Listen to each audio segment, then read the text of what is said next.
하나님 믿는 사람은 행복합니다. 왜냐하면 하나님의 뜻이기 때문에.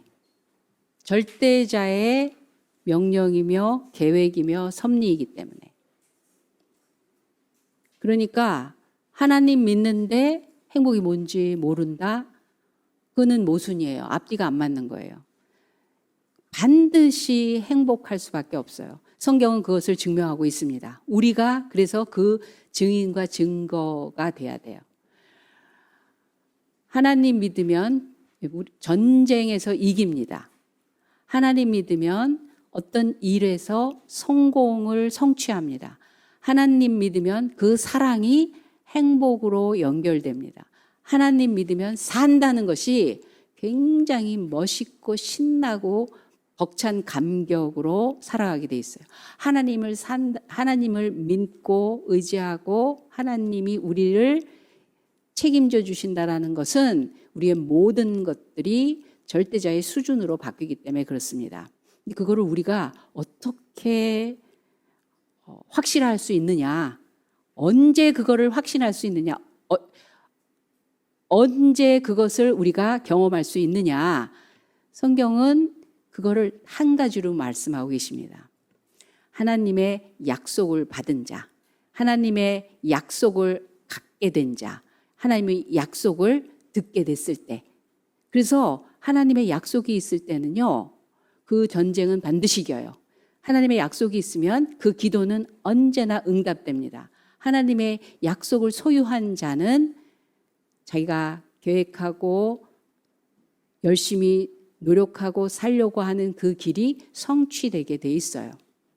그렇다면 하나님의 약속을 받았을 때 우리가 해야 될 일을 못 가요. 하나님의 약속을 받았어요. 기도하라 응답하리라. 믿으라 구원을 얻으리라. 나가 싸우라 내가 승리케 하리라. 그곳을 떠나라 내가 내게 이른 곳에서 열국의 압이 복의 근원되게 하리라.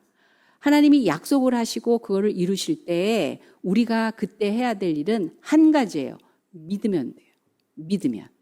믿음. 그래서 믿음입니다. 그 약속하신 그분을 믿고 그 약속을 믿고 그것이 시간이 걸리면 기다리면 되고 그것이 불가능한 일이면 하나님이 하시는 것들에 대해서 신뢰해서 먼저 기뻐하고 하나님의 이름을 찬양하고 하나님이 이미 이루실 거에 대한 확신으로 삶을 그렇게 믿는 자로 살아가는 것. 그게 우리가 할 일이에요. 만약에 하나님의 약속을 받지 않으면 우리는 운명의 지배를 받습니다. 안 되게 돼 있는 건 안 되는 거예요. 팔자가 그렇게 정해진 거예요. 나는 배경이 그럴 수밖에 없는 거예요. 내 실력이 그것밖에 안 되는 거예요. 이 시대가 그렇게 되기 때문에 할 수 없는 거예요. 운명의 지배를 받습니다. 그래서 운명을 어떻게 해서든지 피해보고 운명을 조금이라도 좀 좋게 하기 위해서 우리는 어떤 방법을 쓰냐 하면 빌어요. 뭔가 다른 힘을 빌려요. 물어봐요. 그래서 그것대로 해봐요. 하나님을 믿기 전에 우리 가정은 하나님을 믿지 않기 때문에 당연히 다른 걸 의지했어요. 다른 힘을 빌렸어요. 그래서 점을 쳤어요. 부적을 달았어요. 그리고 가서 빌었어요. 그렇게 되기를 바랬어요. 근데요, 운명은 어떤 사람은 그래 피할 수 없는 거다. 아니다. 나는 운명을 내가 뚫고 내 인생은 내가 개척한다. 두 가지 다 이 세상에서는 맞는 말이라고 해요. 근데 과연 사람이 사람의 키 높이를 뛰어넘어서 볼 수 있을까요? 자기의 눈높이를 뛰어넘어서 볼 수 있을까요? 아니에요. 그냥 뭐 비행기든지 뭔지 타고 올라가서 도움을 받아야 내려다보는 거지. 그래서 그나마 그 스케일이 좀 넓어지는 거지. 자기 스스로는 그게 안 돼요. 자기의 그 수준을 뛰어넘기가 어렵습니다. 그런데 하나님을 믿으면 하나님이 너희가 환난을 당할지라도 담대하라. 내가 벌써 이겨놨다. 그랬어요. 이긴 싸움을 싸우는 거니까 너희는 환난의 지배를 받지 말라. 그 운명의 지배를 받지 말라고 하십니다. 전쟁은 내게 속하였으니 너희는 나가서 싸우라 그럴 때 싸우면 돼. 그래서 전쟁에 능하신 하나님, 우리를 이기게 하신 하나님. 아무것도 준비되어 있지 않은데 하나님이 하라고 명령을 하세요. 그러면서 하나님 말씀하십니다. 여호와 이래. 예비하시는 하나님께서 다 준비해 놓을 테니까 그 약속 따라서 한 걸음 한 걸음 나아가라는 거예요. 나를 따르라. 가족은 어떡하고요? 내 지금 형편이, 내가 지고 있는 의무와 책임이 그거부터 완수해야 되지 않겠어요? 하나님이 따르라고 할 때는 그걸 포함해서 말씀하시는 겁니다. 나의 삶의 전체를 끌어안으시면서 움직이라고 하시는 건데, 이게 믿어져야 이게 약속을 성취하는 그 자리로 갈 수가 있는 거거든요. 그래서 이렇게 믿음이 중요한 거예요. 믿음이 중요한 거예요. 그러면 어떤 사람이 믿는 자냐? 어떤 사람이 믿는 자냐? 이 새로운 교회 처음에 하나님께서 잉태해 주실 때 저한테 주신 그 그림은 이런 거였어요. 그래서 홈페이지에 들어가시면 제가 쓴 그 글에, 그때는 이름이 우리 찬빛교회였죠. 그런데 하나님이 주신 그림이 그거였어요.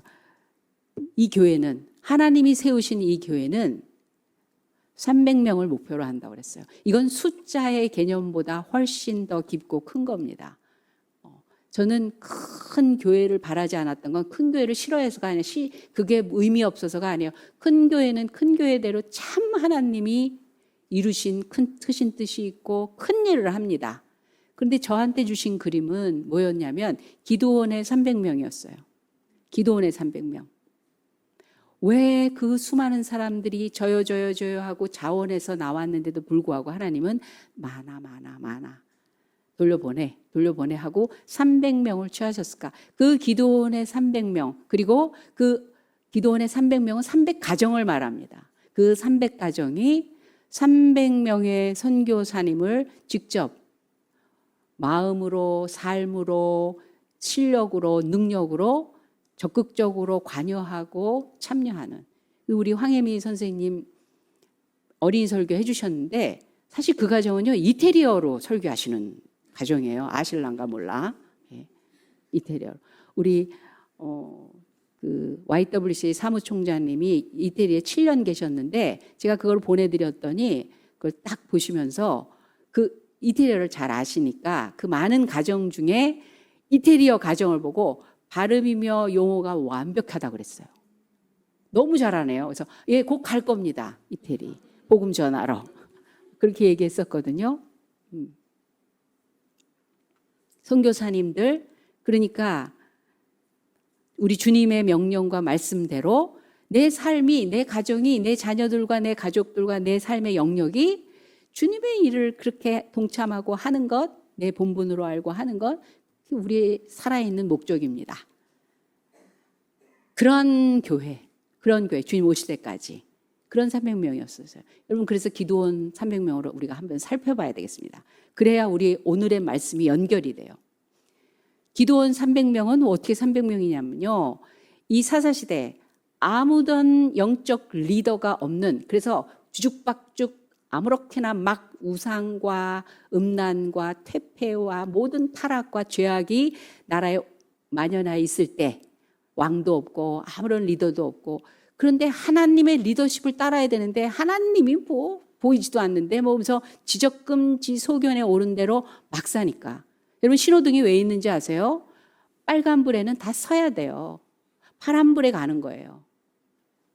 노란불은 준비하라는 거예요. 그런데 내 소견대로 나 빨간불, 나 지금 달리는 기분이야 하고 달려. 나는 귀찮아. 나 여기서는 서 있을래. 파란불에 서 있어. 그러면 충돌하면서 완전히 와장창 되는 거예요.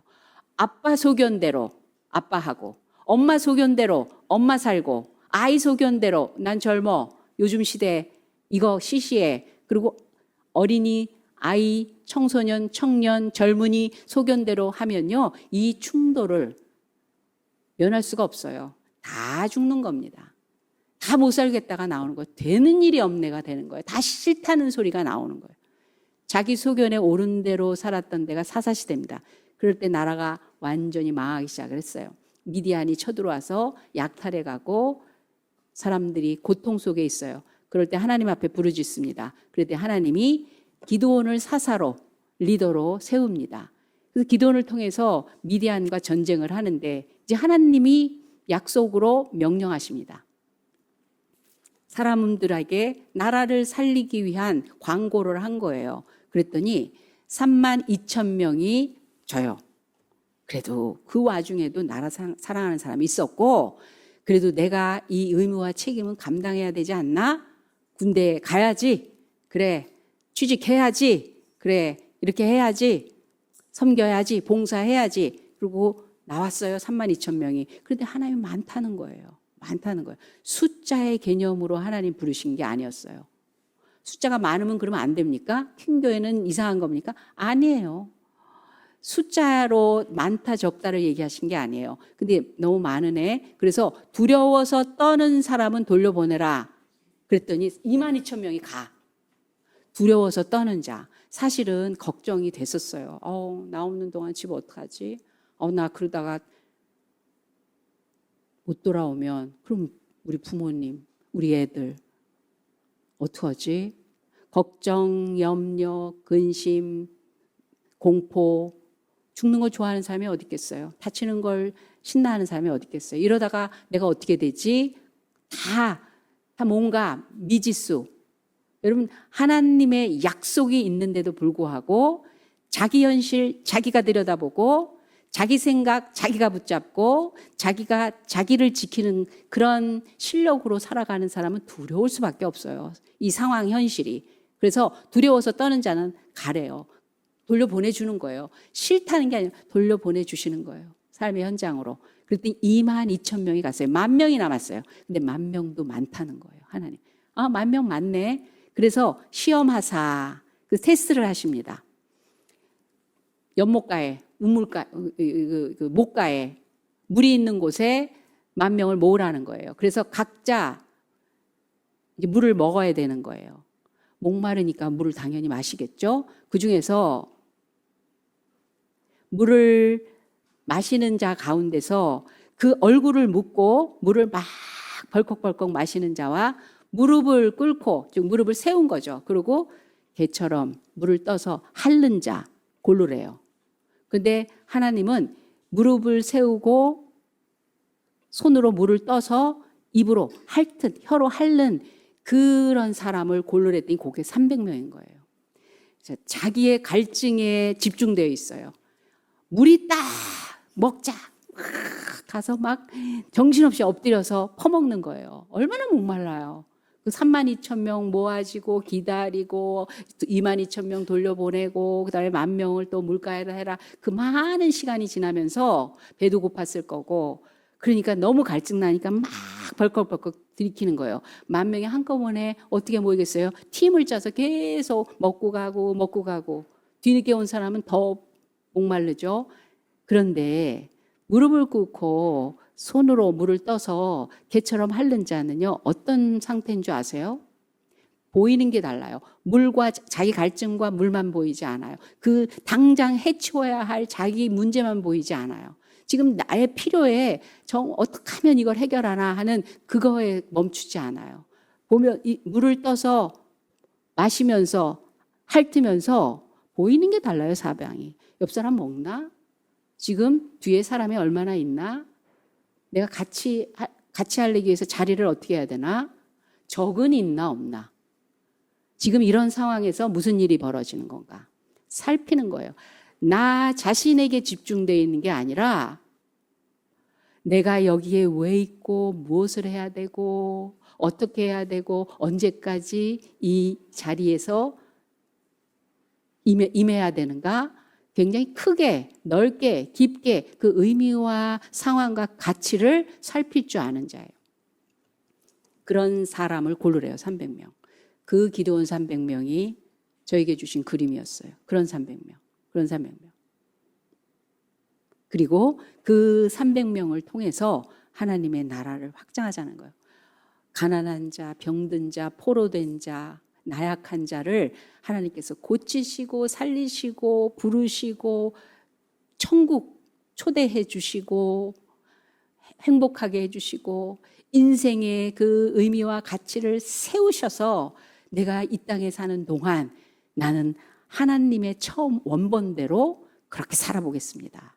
그런 사람으로 세워가는 일에 300명 용사가 필요하다는 거예요.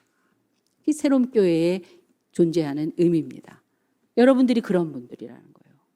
근데 그런 분들은 출애굽기 21장에 이렇게 나와 있더라고요. 이렇게. 여기 오늘 32,500명 32,000명 가운데서 31,700명이 아닌 300명에 속한 사람을 얘기하고 있습니다. 하나님 믿는 사람은 하나님의 법을 갖고 사는 사람들입니다. 하나님께서 직접 모세를 통해서 하나님의 법, 윤리, 도덕, 양심, 그리고 하늘나라에 살아가는 방식을 주셨어요.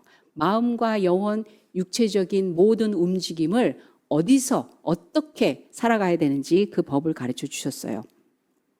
그리고 가르쳐 주시는 것뿐만이 아니라 그것을 전하고, 특별히 부모님은 자녀들에게 그 법을 전수해야 돼요. 이마에, 미간에 붙이고, 손목에 붙이고, 문설주에 붙이고, 벽에 붙이고, 집에 들어가면서 붙이고, 나오면서 볼 수 있도록 하나님의 법을 먹고, 보고, 듣고, 가슴에 새기고, 그냥 그게 체질이 되고 자기 인격이 되도록 가르치라고 하셨어요.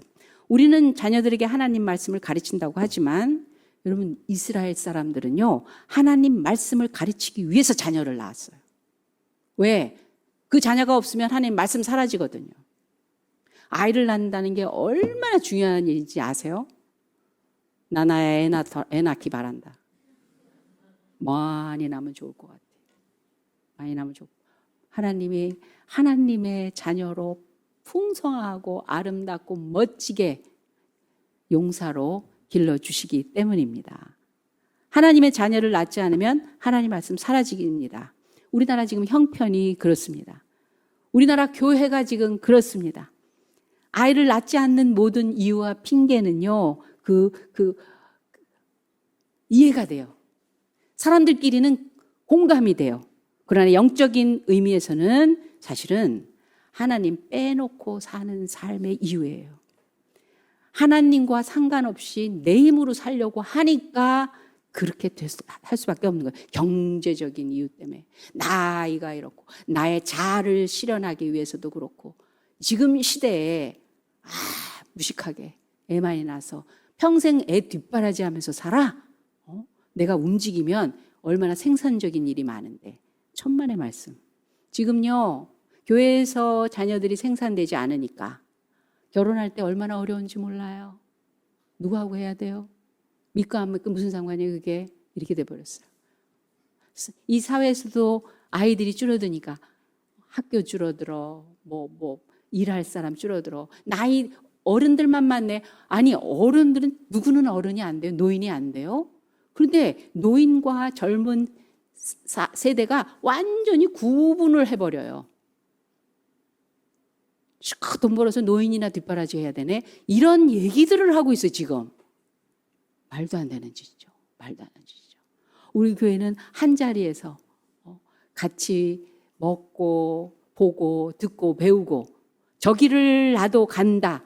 그걸 미리 예견할 수 있고 준비할 수 있게 그런 방식으로 이 교회를 공동체로 이루어 간다는 게 너무너무 감사합니다. 사실은요, 자녀가 생산이 그친다라는 건요, 하나님 빼놓고 사는 그런 인간의 그 본성, 잘못된 본성에서 나오는 거예요. 먹고 사는 거. 입에 들어가서 배가 부르는 거, 그게 삶의 목표가 되어 있는 거예요. 옷을 얼만큼 잘 예쁘게 입어서 나를 돋보이고 사람들한테 인정받는, 거기가 목적이 되어 있는 거예요. 내가 그래도 다른 사람들보다 더 나은 어떤 실력을 가지고 살려니까 경쟁과 비교 그 속에서 살아남기 위해서 하려니까 시간 없어. 애 낳아서 키울 시간이 없어. 이러는 거예요. 그리고 재미없어. 여행을 마음대로 가길 하나. 마음대로 쉴 수가 있나.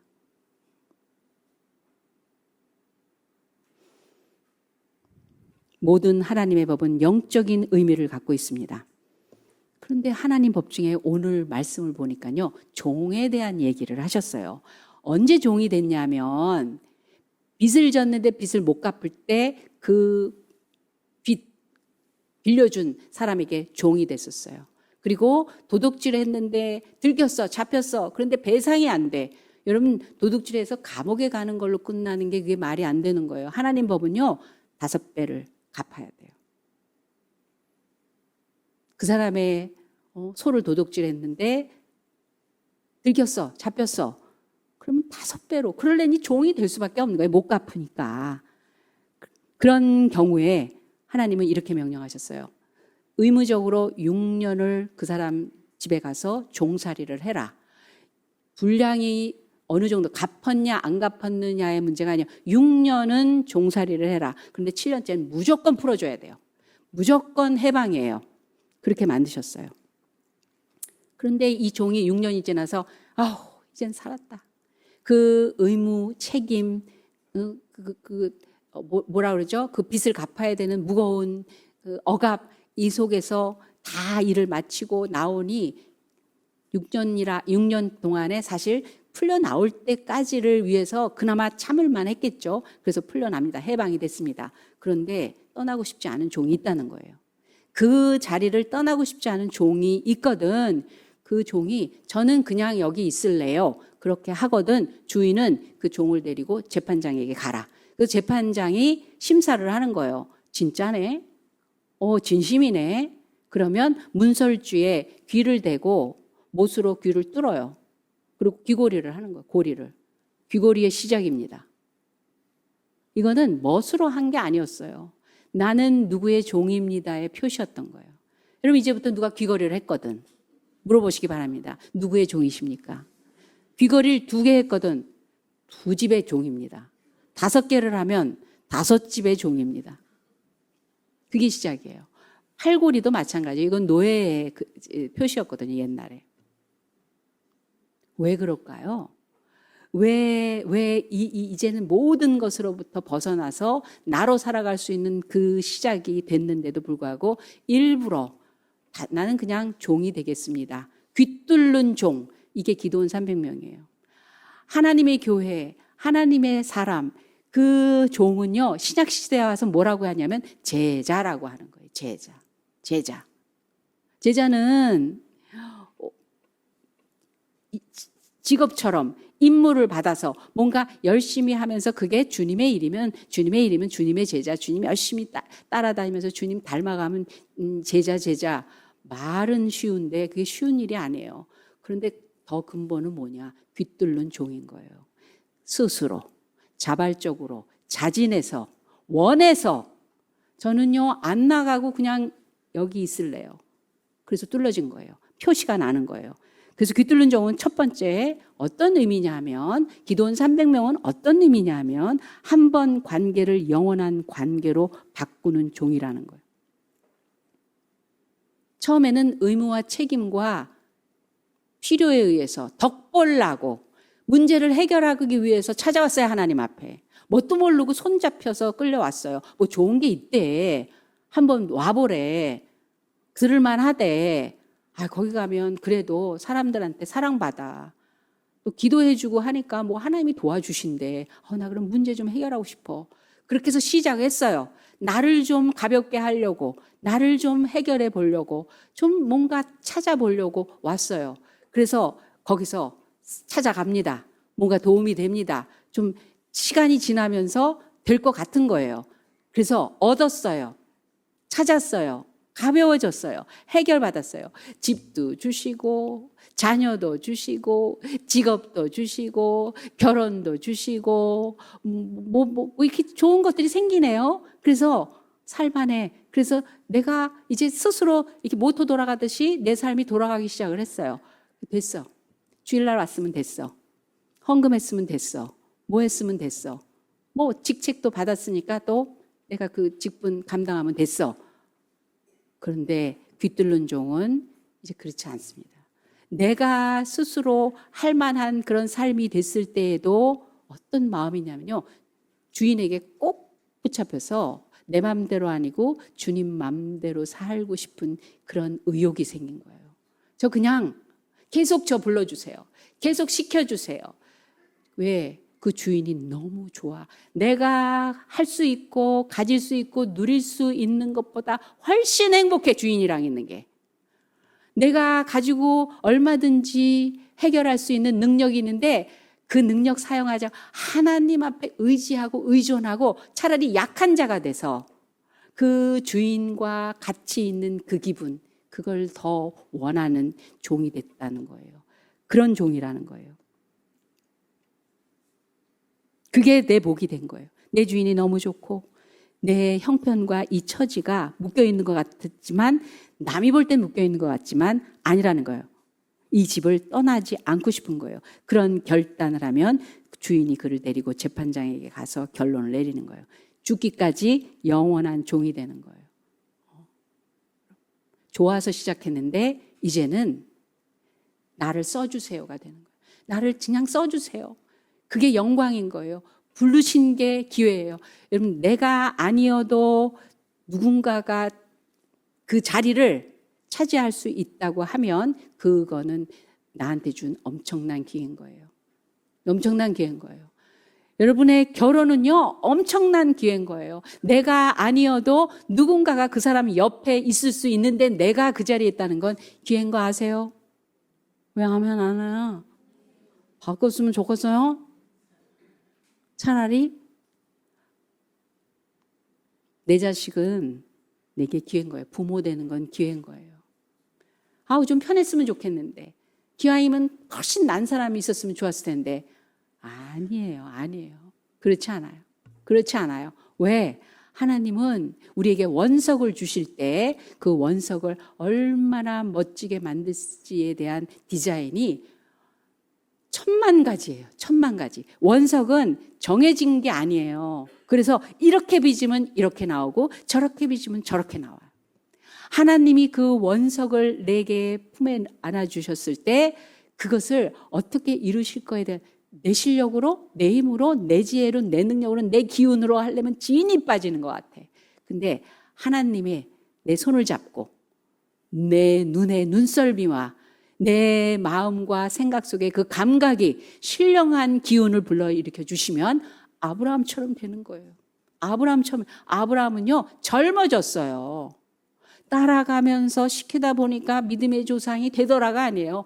실제로 젊어졌어요. 아셔요? 하나님 믿으면 젊어지고 이뻐져요. 하나님 믿으면 젊어지고 이뻐져요. 아멘. 다 할 때까지. 응? 제가 저번에 여러 번 얘기했어요. 제가 쌍꺼풀 없는 눈이었다니까요. 쌍꺼풀이 소원이었어요. 쌍꺼풀 없는 밋밋한 눈. 완전히 이 얼굴도 밋밋한데. 그래서 하나님 믿고 나니까 소원이 그거였어요. 하나님 저 좋은 인상 되게 해주세요. 왜? 딱 보면 인상이라도 좋으면 저 교회 다니세요? 저 하나님 믿어요. 오늘 요번에 은혜 받았어요. 뭐 이래요. 얘기할 때 좋은 인상이면 조금 더 귀를 기울여 줄 것 같아가지고. 얼굴에다 안수합니다, 제가. 하나님, 인상 좋게 하여 주시옵소서. 인상 좋게 하여 주시옵소서 기도했는데 어느 날 자고 일어났더니 쌍꺼풀이 하나가 크게 졌어요, 이렇게. 왜 자고 일어날 때 그럴 때 있잖아요. 그 쌍꺼풀 없는 사람의 쌍꺼풀은요, 굉장한 의미입니다. 그래서 눈을 부릅뜨고 다녔어요, 하루 종일. 가라앉을까봐. 이러고 다녔어요. 안 없어지더라고요. 근데 안경을 써서 그렇지 이 쌍꺼풀 한쪽만 있고 안경 벗으면요 이건 사람 같지가 않아. 그래서 수련회를 가기 전날 그날 아침에 거울을 보면서 기왕 주시는 쌍꺼풀 세트로 주시옵소서. 그리고 기도했어요. 수련회에서 하룻밤 잤는데 쌍꺼풀이 하나 나왔어요. 진짜로. 그래서 생긴 거예요. 나이가 드니까 이게 늘어져 가지고 이렇게 된 거지 저 쌍꺼풀이 있다니까요. 저는 만들어도 돼요. 얼마든지 요즘 뭐 도움받아서 만들 수 있어요. 그런데 이게 눈을 감아도 눈 뜬 것 같더라고요. 그거 억지로 만든 분들을 보니까. 하나님이 주셨어요. 저한테는. 하나님이 주셨어요. 그래서 그렇게 기도하라 그랬어요. 인상 좋게 하여 주시옵소서. 우리 청년들한테 그렇게 얘기한 적 있어요. 밝아져요. 맑아져요. 왜? 우린 내면에 나로 살지 않고 거룩하신 완전하신 최고의 분이 내 마음을 빚어내시기 때문에 부정적이었어요. 저는 굉장히 부정적이었어요. 생각이. 그런데 어떡하지 하고 쫄려고 할 때 하나님이 아니야. 쑥 들어오셔갖고 아니야 괜찮아 그래 주시는 거예요. 저 사람이 나 싫어하는 것 같아. 하나님 아니야 가서 얘기 걸어봐. 오해야. 나쁜 걸 먼저 생각하는 사람이었어요. 저 혼자 두시면 안 돼요. 그래서 하나님이 계셔야 돼요. 하나님이 나를 완전히 지배해 주셔야 돼요. 그래서 나는 종 되는 거예요. 묶이고 싶은 거예요. 그냥 거기서 시키는 대로 그게 최고의 나의 지혜예요. 그분이 시키는 게 내 지혜예요. 지혜가 될 때가 최고예요. 그분이 명령하실 때 내가 따라서 하는 게 의무가 아니라 그게 나한테 최고의 선명한 행복의 지름길이 되기 때문에 그렇습니다. 그게 귀뚫는 종이에요. 좋아서 이제 알고 보니까 그게 답이야. 내가 궁리하는 거하고 달라. 답이에요. 두 번째로는 이 귀뚫는 종은요. 기드온의 300명은 자기의 자유를 거절한 사람입니다. 6년 지나면 자유예요. 그런데 일부러 그 자유를 거절하고 하나님 섬기겠다고 그 주님을 따라 나선 종입니다. 그게 제자입니다. 기드온 300명입니다. 충분히 편하게 자도 돼요. 쉬어도 돼요. 그런데 그 기회를 거절하고 일어나서 기도합니다. 새벽에 일어나서 기도합니다. 내가 가지고 있는 것 내가 열심히 노력하고 해서 쌓아놓은 거예요. 그런데 내가 다 쓸 수 있는 자유를 포기하고 하나님의 것이라 구별하여 드리고 내 마음대로 할 수 있는 자유를 거절한 사람들이에요. 하루의 시간 마음 놓고 내가 계획대로 쓸 수 있어요. 근데 그걸 거절하고 하나님의 직분과 사역과 명령과 규례의 시간을 쓰는 사람이 귀뚫는 종입니다. 마지막으로 세 번째는 귀뚫는 종은요. 기드온의 300명은요. 우리 세롬교회 성도님들은요. 이 표시를 귀 뚫려진 이 표시를 종이라는 사람들이 다 알아보는 종이구나 너. 이 부자유스러운 그거를요. 부끄러워하지 않고 자랑스럽게 여기는 사람들입니다. 그냥 귀를 뚫지 않으면 종인지 뭔지 몰라요. 그런데 뚫어버렸어. 너 뭐하니? 어디 가니? 왜 그러고 있니? 저 하나님 믿는 사람이에요. 다 똑같이 다 그냥 자연스럽다고 하는 걸 거절하는 사람. 그래서 미안하고 분위기 망치는 것 같이 보이더라도 저는 그거 못해요. 제가 그것이 나한테 유리한 일일지라도 저 그렇게 안 하겠습니다. 그래서 티가 나는 사람들이에요. 귀에 구멍을 뚫으면 평생 종이라는 표가 사라지지 않습니다. 그러나 이 종은 스스로 귀에 구멍을 뚫는 것이라서 자랑스럽게 여깁니다. 사도 바울은 매맞고 어렵고 우리 황혜미 선생님이 말씀해 주셨어요. 뭐 다음 단계마다 어려운 일이 있는데 결코 그거를 부끄러운 것으로 여기지 않고 예수의 흔적으로 얘기했어요. 그 어려움을 건너면서 예수님을 따르는 흔적이라 여겼을 뿐이에요. 더러운 일을 기쁨으로 남이 손가락 하나 까딱하고 싶어 하지 않는 난 그런 거에 난 몸담기 싫어요. 손가락 움직이기 싫어요. 아니야. 모든 사람에게 편안하고 깨끗하고 정말 마음 상쾌하기 위해서 내가 그 더러운 거 다 긁어낼게. 수제근육에 손을 담아서 쓰레기를 잡아낼 수 있는 그런 사람이 귀뚫는 종이에요. 시켜서 하는 일은 절대로 기쁘지 않습니다. 시켜서 하는 일부터 시작하지만 그걸 6년 하다 보면요. 시켜서 하는 일로 하지 않아요. 돈 받고 하는 일은 의무이기 때문에 하는 거예요. 직장생활. 귀뚫는 종 될 수 없어요. 왜? 받기 위해서 하는 거기 때문에. 근데 자진해서 하는 일에는 기쁨이 있어요. 대가를 바라지 않고 봉사하는 일에는요. 힘이 받쳐지기 시작을 합니다. 귀에 구멍 뚫는 종은 자진해서 주인을 섬기는 종입니다. 그 주인이 좋아요. 주인의 사랑이 맛있어요. 주인의 그 눈에서 뿜어져 나오는 그 선한 레이저가 나를 어떻게 이렇게 만드실 수 있지? 난 원래 이런 사람 아니었는데 내가 똑같이 그 선한 삶으로 방향을 잡히기 시작합니다. 나 이제 더 이상 거짓 싫어요. 나 이제 더 이상 위선 포기하겠어요. 내가 나라는 것들이 아무리 사람들 앞에서 그냥 별 볼 일 없는 사람일지라도 나는 나인 것을 감사하면서 살 수 있게 만드신 하나님 은혜로 살겠습니다. 그 주인이 그 거룩하고 신령하고 깨끗하고 아름답고 풍성한 그 속에서 나를 발견하는 그런 사람이 귀뚫는 종입니다. 하나님은 이런 종으로 하나님의 나라를 맡기십니다. 하나님의 그 엄청난 세계를 경험하게 하시고 그걸 나누시게 하십니다. 그렇게 자녀들을 기르게 하시고 그렇게 사업을 하게 하시고 그렇게 이 세상을 멋있게 힘차게 당당하게 신나게 살아가는 인생으로 만들어 주실 것입니다. 기도하겠습니다. 하나님 아버지 감사합니다. 우리 새로운 교회의 주인이신 하나님께서 우리를 종으로 부르시니 이 삶의 모든 무거운 죄의 짐을 하나님의 은혜로 바꾸기 위해서 왔습니다. 우리의 그 불편한 모든 문제와 형편들을 또 덜기 위해서, 해결하기 위해서 주인집, 우리 하나님의 집에 왔습니다.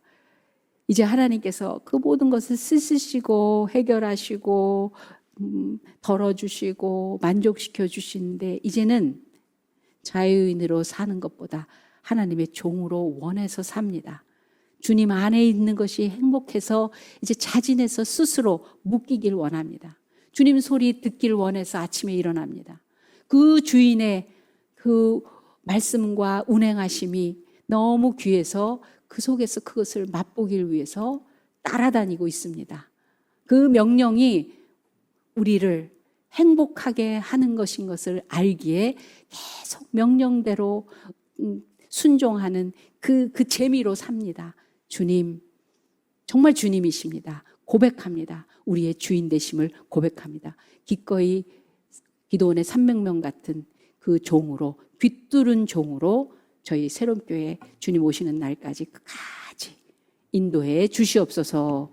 감사하며 예수님의 이름으로 기도합니다. 아멘. 지금은 우리 구주 예수 그리스도의 은혜와 살아계신 하나님 아버지의 극진하신 사랑 많으심과 성령 하나님의 감화감동 역사하심이 하나님 앞에 받은 은혜가 너무 커서 모든 것을 갚아주신 하나님의 사랑이 너무 감사해서 기꺼이 귀뚫는 종이 되고자 작정한 우리 새로운 교회의 성도들과 오늘 예배하는 자의 머리 위에 그 가정과 하는 일 위에 지금부터 영원까지 함께 하실지어다. 아멘.